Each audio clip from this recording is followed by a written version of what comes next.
बाचस्पति महोदया छात्र छात्री उपस्थान ह्रास जो राज्य में मिश्रण प्राथमिक विद्यालयगुड़िकर जिलावारी तालिका संलग्न क प्रदान करागला।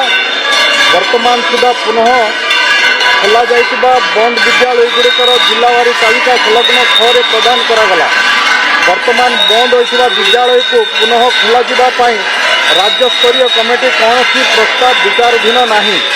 विद्यालय गणशिक्षा विभाग द्वारा जारी करा स्मारक पत्र संख्या 5538 तारीख 11/3/2020 द्वारा 24 अनुजाई राज्य में बंद होता स्कूल को पुनः खोलने कौन सी प्रस्ताव हस्तगत हेले प्रथम जिला स्तरीय कमिटी द्वारा जांच करा जाय और तापर राज्यस्तरीय कमिटीर विवेचना पठा जाए।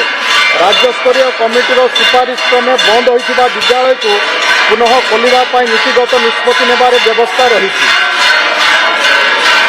बाचस्पति महोदया बाकी सब उत्तर ये दि जाए। गृहर कार्य आसंता 11:30 पर्यंत मुलतवी रहा।